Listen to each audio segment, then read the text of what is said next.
João 10:10.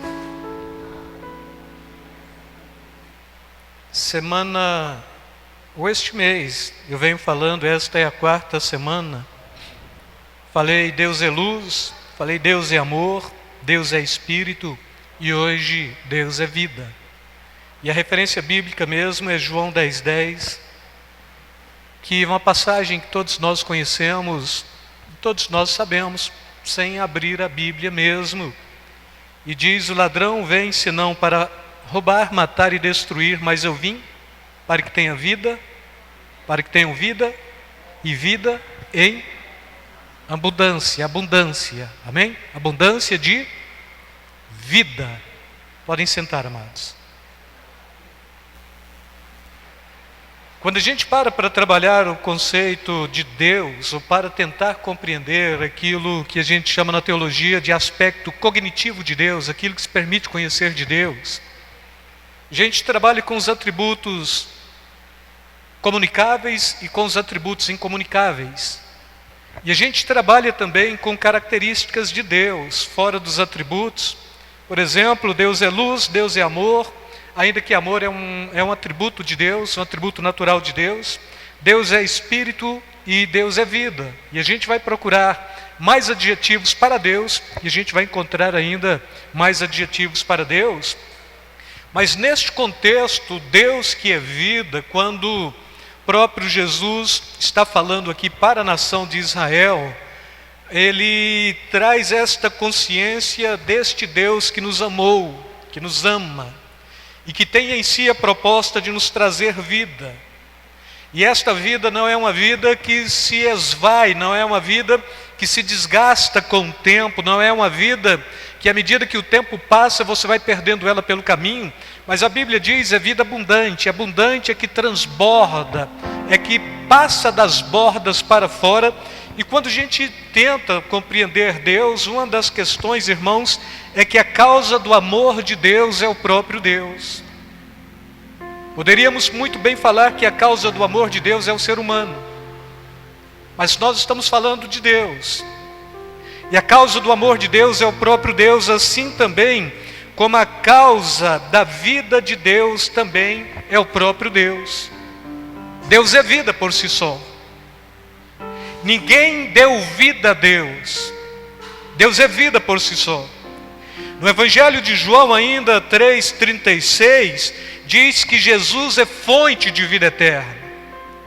E como sendo filho de Deus e Deus, e como trazendo de Deus para a humanidade, Ele está oferecendo justamente esta capacidade de o homem poder ter em si esta fonte de vida eterna. E João 10:10, ter vida abundante também, quando Jesus está propondo, é tão somente a capacidade de desfrutar da comunhão com Deus através da obra redentora de Jesus Cristo. Ou seja, Jesus nos redimiu, Jesus nos tirou da condição de mortos espiritualmente e nos deu vida. É ter sido salvo pela graça mediante a fé e ter recebido do próprio Deus, por meio do seu Filho, outra oportunidade de reconciliação reconciliatória, de poder estar na presença de Deus pela vida do Filho, que é para a vida eterna também. Não fomos chamados para estarmos aqui meramente porque é bom.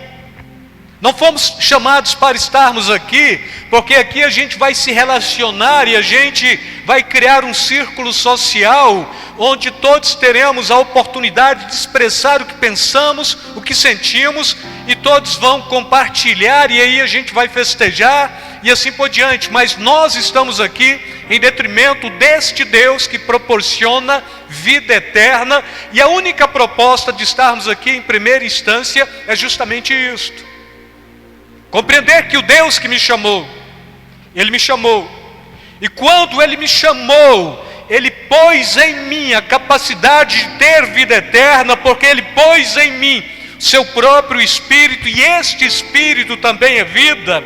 O próprio Jesus está falando que é Espírito de vida e de verdade, e neste contexto, por meio de Jesus, nós estamos aqui. Por meio de Jesus nós podemos glorificar.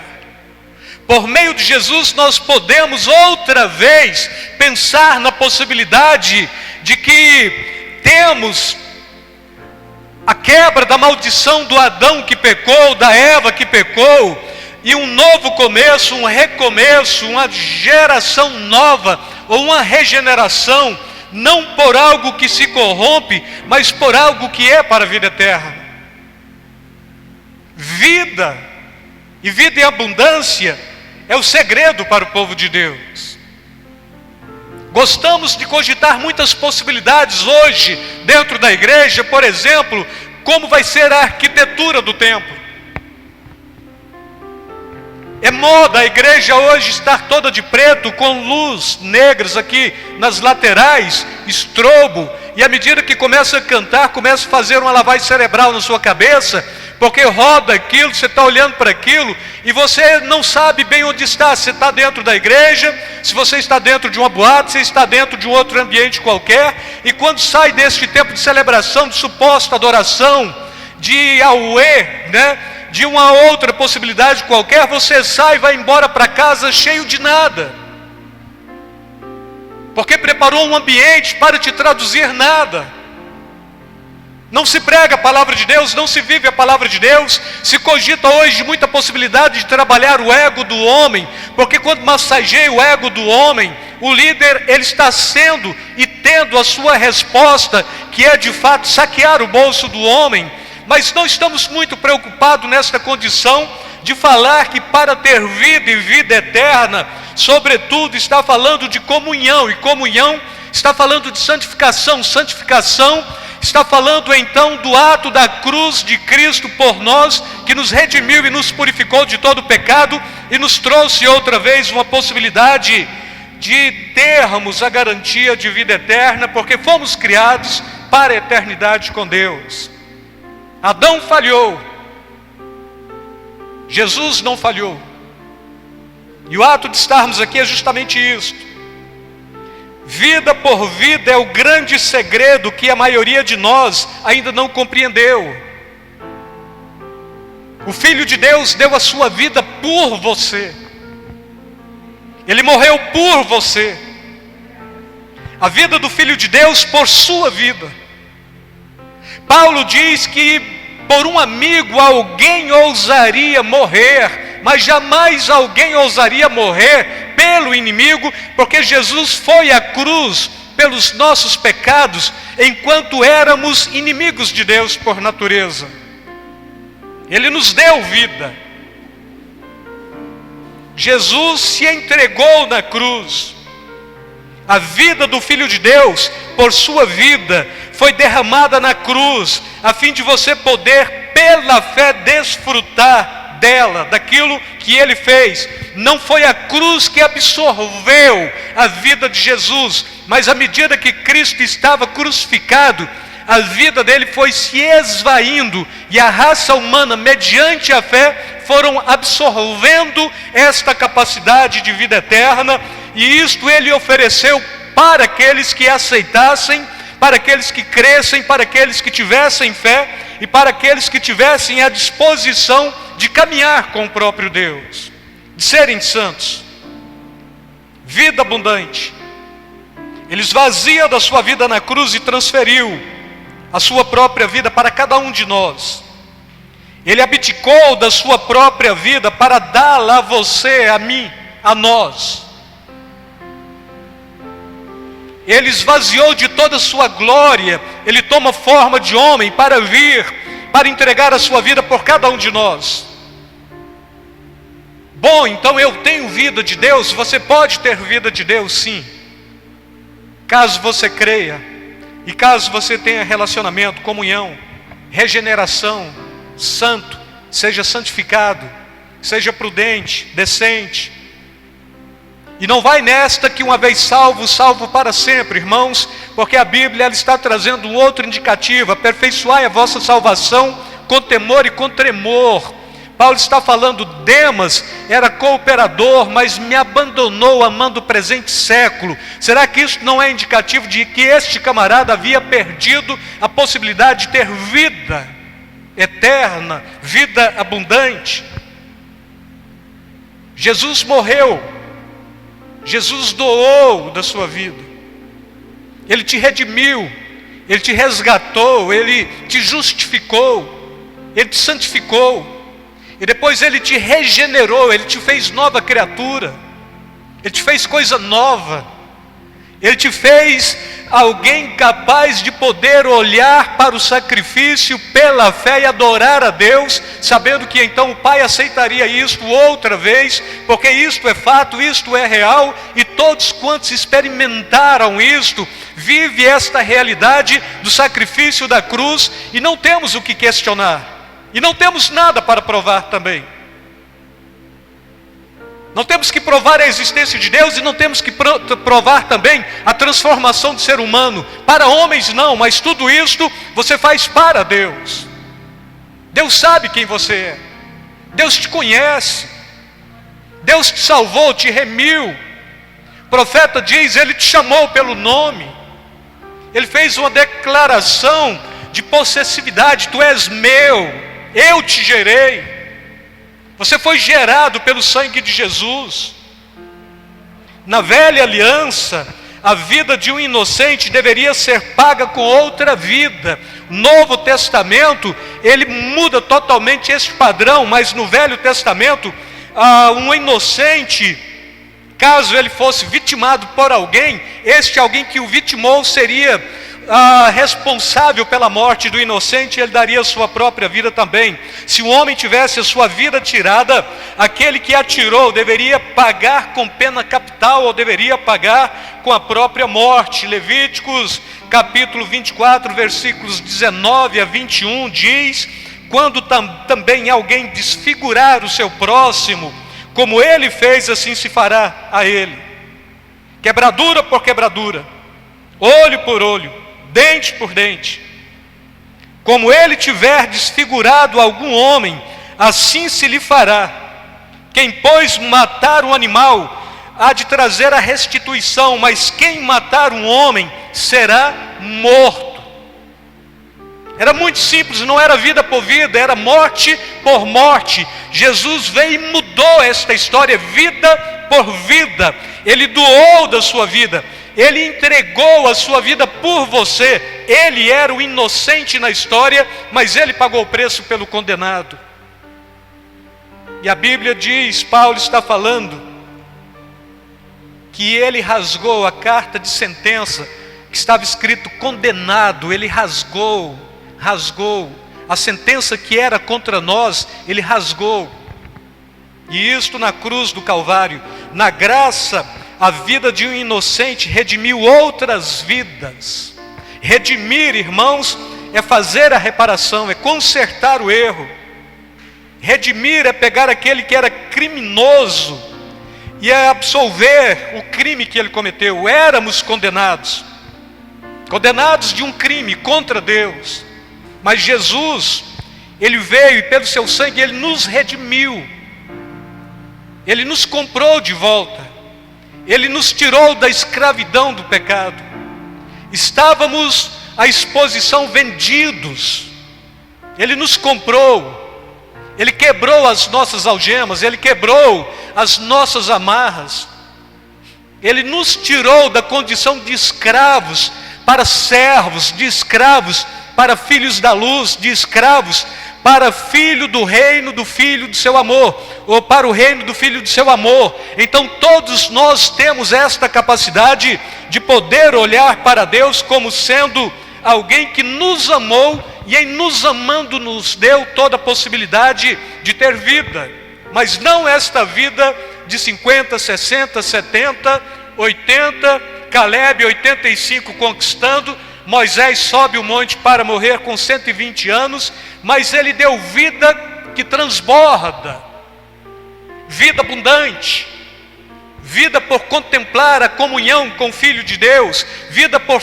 estar em comunhão com o Pai, com o próprio Deus, vida pela ação e pelo poder do Espírito Santo.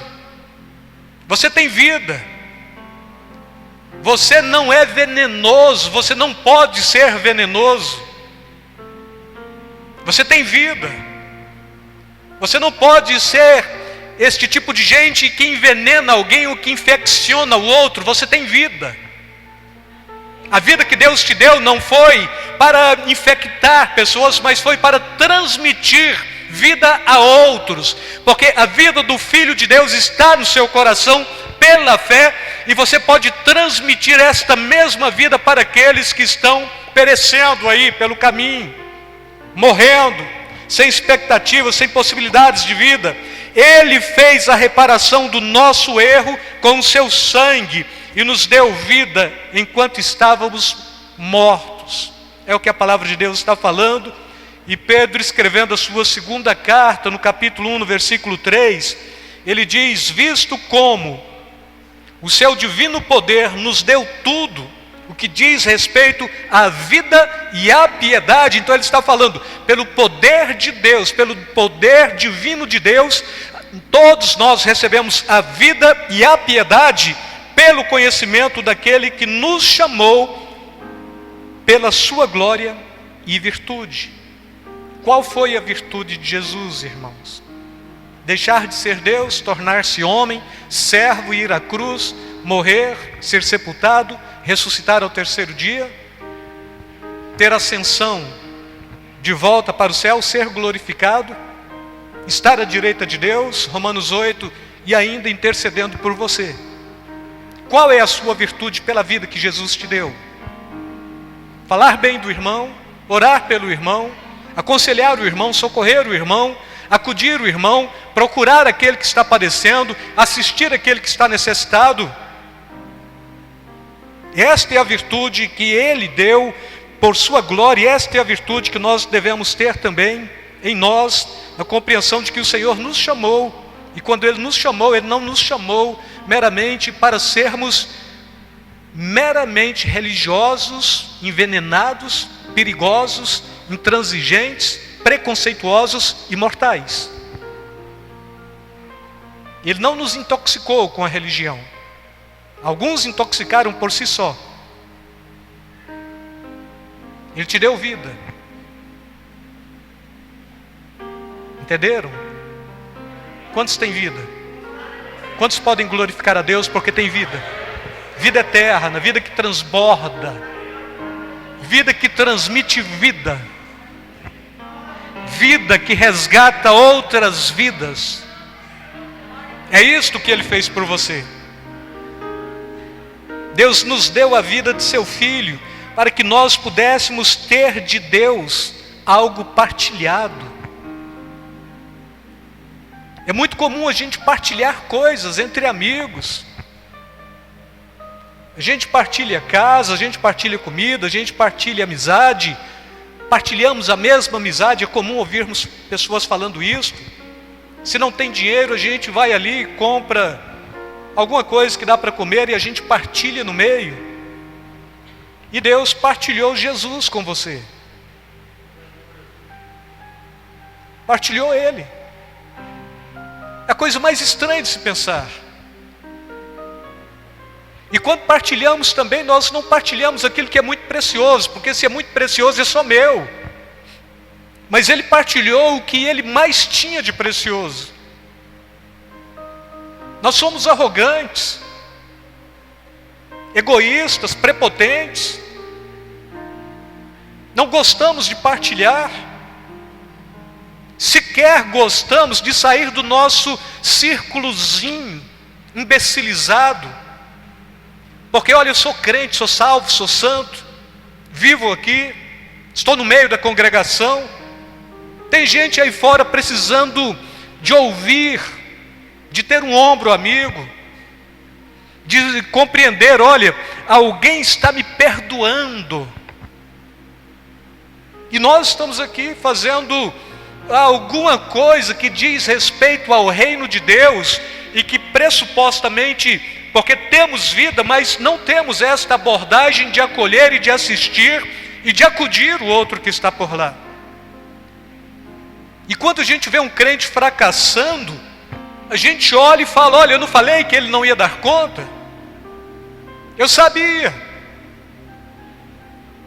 A gente não estende a mão.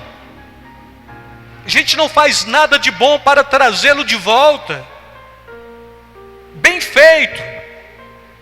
É muito comum o crente falar isso, é bem feito o que está acontecendo com ele. Somos egoístas. O ministério da acusação é de Satanás, mas quem usa isto hoje são os crentes, porque Deus não está condenando ninguém, está amando a todos. Mas a gente gosta de acusar, a gente gosta de apontar o dedo, a gente gosta de ter direito, a gente gosta de dar a dura no outro, porque olha, eu sou bom, e se eu chamar a atenção é porque eu sou santo e o outro não é. E a gente não tem capacidade de liberar perdão. Crente com coração peludo, raiz de amargura, e alegra na presença do Senhor, e chora na presença do Senhor, e faz declaração de amor para o Senhor. Mas será que esse tipo de crente Deus ouve?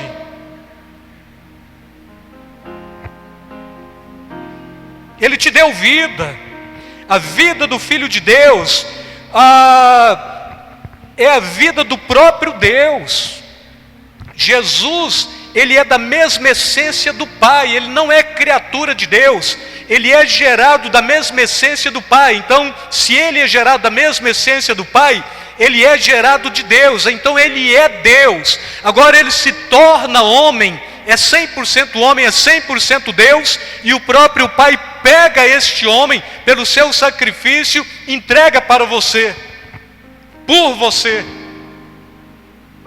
para que você compreenda o significado disto, que hoje a gente vem trabalhando aí, finalzinho do século 20, meados do século 20, para o início do século 21, o conceito de altruísmo e empatia, mas a Bíblia está falando o tempo todo de misericórdia e de compaixão, misericórdia e compaixão, e a gente quer compreender tudo isso do ponto de vista da sociologia, da psicologia ou da filosofia, e a Bíblia está te chamando, você tem que amar, porque quem tem empatia, ele não tem empatia para com todos, mas quando você aprende a ter graça e misericórdia, e quando você aprende a ter compaixão, você vai pegar isto que é de Deus, compaixão e misericórdia, vai estender a todos.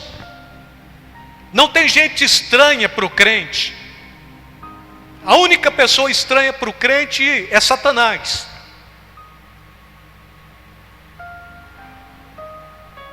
E se você tem vida, ele tem que ser mais estranho a você ainda. Mas homens não são estranhos a você, pessoas não são estranhas a você, mas não são alcançadas por você, estão perecendo. E você está falando bem feito. E quando você fala isto, você desmancha a vida de Jesus no seu coração. Você deixa de ser aquele que transborda, porque esta é a proposta do reino de Deus. A vida do Filho de Deus é a vida do próprio Deus. Isto foi o que realmente Ele fez por cada um de nós. Ele partilhou a sua vida. Tem um escritor que um bocado de adolescentes gostam de ler, né? C.S. Lewis, ele diz: o Filho de Deus tornou-se homem para possibilitar que os homens se tornassem filhos de Deus. É muito comum a gente sair por aí e todos falarem: olha, todos são filhos de Deus. Será? O rapaz negro que foi fazer uma entrega qual o nome disso agora? Moto? Entrega? Hã? Delivery? Lá na aldeia do Vale, foi barrado. E a mulher falou palavras preconceituosas porque é negro. Está a demanda porque falou, não falou. Tem que ir lá e pegar o computador e descobrir se chamou o negro de negro. Não tem o CPF da mulher. E a gente fica nesta, mas... E o negro foi injustiçado? E o branco foi o vitimizador, foi quem causou o ato de prejudicar o outro. Se tivéssemos em nós esta compreensão do Filho de Deus, ou deste escritor, o Filho de Deus tornou-se homem para possibilitar que os homens se tornassem filhos de Deus, não é? Aí a entrevista ele pega e fala, não, mas eu estou me sentindo injustiçado sim, só porque é rico, só porque mora dentro de um condomínio fechado, nós vamos morrer e vamos todos para o mesmo lugar. Certo. E todos nós somos filhos de Deus. Errado. Porque são filhos de Deus aqueles que aceitam o sacrifício da cruz e que são lavados pelo sangue, que são redimidos, que são justificados, santificados e que são regenerados pelo Espírito Santo. Todos são criaturas de Deus. Agostinho compreende isso tão bem que ele está escrevendo e ele fala assim: esta pequena criaturinha quer te adorar. Somos criaturas, com a possibilidade de sermos filhos, mas todas as vezes que a gente faz uma feiura, a gente deixa de ser filho para ser criatura.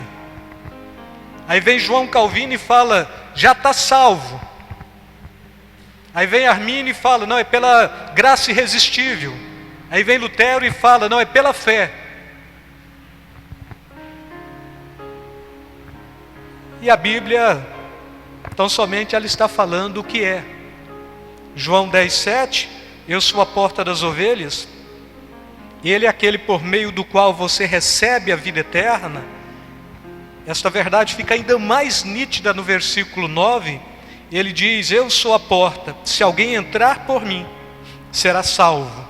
Entrará e sairá e achará pastagem. Então ele se põe como a porta que se abre para aqueles que querem receber vida eterna, vida de verdade, vida de comunhão, vida sem preconceito, vida que transborda, vida de Deus, vida que o próprio Pai partilhou o próprio Filho com você, para você, te redimiu. Jesus se propõe como a porta que abre para a vida, vida abundante, vida eterna. E compreendam, irmãos, quando Deus partilha do seu próprio Filho, Ele está participando, Ele está partilhando daquilo que Ele tinha de melhor, e Ele pega a essência do seu próprio Filho e põe dentro de você. O Espírito Santo vem e fecha isto, e te faz nova criatura. Por que você é nova criatura? Porque Jesus te regenerou, porque o Espírito Santo te santificou. E Ele fez uma promessa, agora vocês ficam aqui, vocês ganham o mundo, eu vou para o Pai, mas vou voltar. Traduzindo melhor, ide por todo mundo, pregar o Evangelho a toda criatura, quem crer e for batizado, será salvo. E fechando, hoje, nesta noite, é tempo oportuno de cada um de nós buscarmos em nossa consciência a certeza e a realidade da vida recebida como presente do próprio Deus, que é a vida de seu Filho, vida abundante, pois a vida doada pelo Pai foi a vida do Filho, para que pudéssemos ter em nós a própria vida de Deus. Cristo vive em mim. E Ele está falando, e se alguém ama a minha palavra, então este é amado do Pai, eu e o Pai viremos e faremos morada nele. Aí Paulo vem e fecha a charada, não sabeis vós que sois templos do Espírito Santo e que Deus habita em vós? E que fostes comprado por bom preço e já não sois mais de vós mesmos? Deus habita em você, na pessoa do Pai, do Filho e do Espírito Santo. A vida doada pelo Pai foi a vida do Filho, para que pudéssemos ter em nós a própria vida de Deus. Falamos muito do espírito de adoção. Gostamos até de usar o termo Abba Pai. Toda vez que a gente está muito espiritual, Abba Pai, não é? Mas nada falamos do sangue da adoção. E todas as vezes que você deixa de falar que o sangue de Jesus te adotou, para falar que o Espírito Santo te adotou, necessariamente você está sendo arrogante, porque você passou direto do processo da cruz, do sangue. Você tentou pular, ganhar um degrau, e as coisas não acontecem assim. Você recebeu, mediante a fé, esta adoção pelo sangue de Jesus, pelo Espírito Santo e pelo amor de Deus. Deus te adotou pelo seu amor. Jesus te adotou pelo seu sangue. O Espírito Santo te adotou, habitando no seu coração, na pessoa dos três. E você está aqui nesta noite. Você está aqui agora. Você é filho de Deus.